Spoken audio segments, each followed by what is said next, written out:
what was the message at halftime? What was kind of maybe giving you guys a little bit of a struggle there in the first half that you wanted to correct after the break? Well, the struggle, Jada, was just how to be a little bit more goal dangerous, being 2-0 down. I think we put ourselves in a big hole because of 2 lapses in concentration. The first goal could have been prevented with, timely pressure at midfield. They get in behind us. Wasn't a good goal to give up.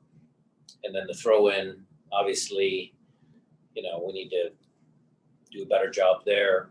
And it's 2-0. So the halftime talk was just about trying to change the tactics a little bit, still stay in our 4-2-3-1, but we brought Freddie on to get another goal scorer on the field. And we actually tried to, defend in our 4-2-3-1, but then attack with 3-5-2, which I thought, the first 10, 15 minutes of the second half, I thought we created some chances, but obviously it wasn't enough.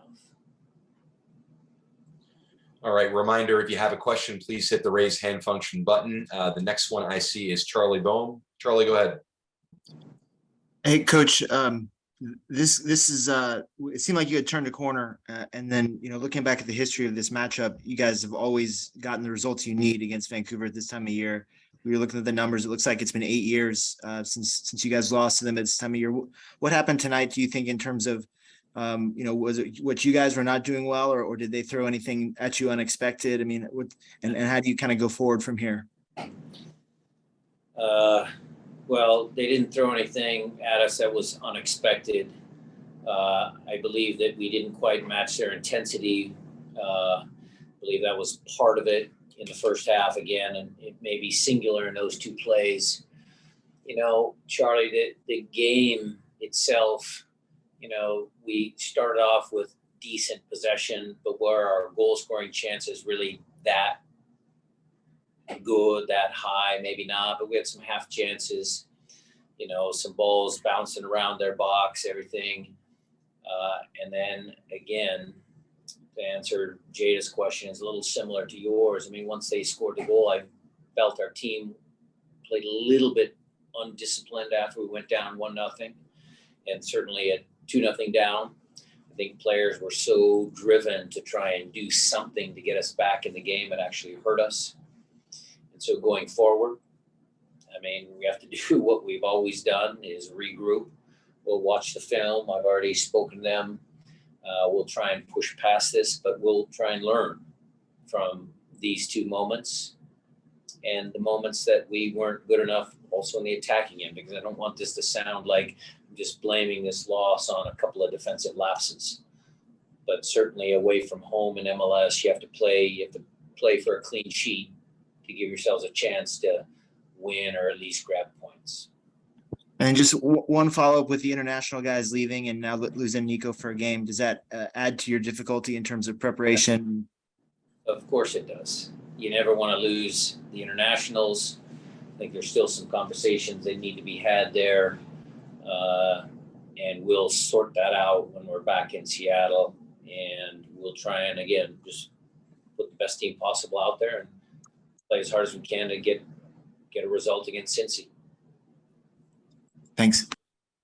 Reminder, if you have a question, please hit that raise hand function button. Not seeing a ton, but for now, I want to go to Paolo, who is in the room there, I believe, still in Vancouver. Paolo, please go ahead and ask your question.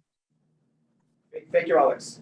Coach, you mentioned these lapses, and we know that some players are considering these games as finals.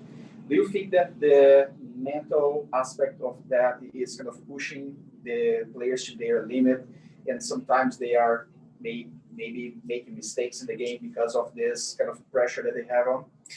Well, I'm not so sure that the mistakes we made were based on the pressure of this being like a final. I think our team is a veteran team. I just think during the course of that game, those mistakes were made. And look, you have to credit Vancouver. You have to credit Vancouver for, similar game against the Galaxy the other night. It seemed like the Galaxy had a lot of possession, and yet they won 3-0. And tonight, I thought we had some good possession. Maybe it was a little deeper in our half of the field, but they had the one chance, two chances in the first half, and they made us pay. So credit to them. Thank you, Coach. Paulo, thanks for your question. Alonso, you're the next one I see in the queue. Go ahead and ask yours, please. Thank you, Alex. How are you, Coach? I know it's a tough loss. And I would like to ask specifically for Raul Ruiz-Diaz. The national team has a game on the 27th, and you guys have a game on the 27th. With the situation that the team is going on right now, is any chance that after his game in California, you guys pull him back so he can play against Cincinnati? Yeah, we'll be talking about that with Peru and Raul, and we'll see if there's a solution there that would help us. Obviously, having Raul for the Cincinnati game would be a massive help for us. So we'll try and do whatever we can to get him, maybe he plays that game in California and then he comes back home. We'll see.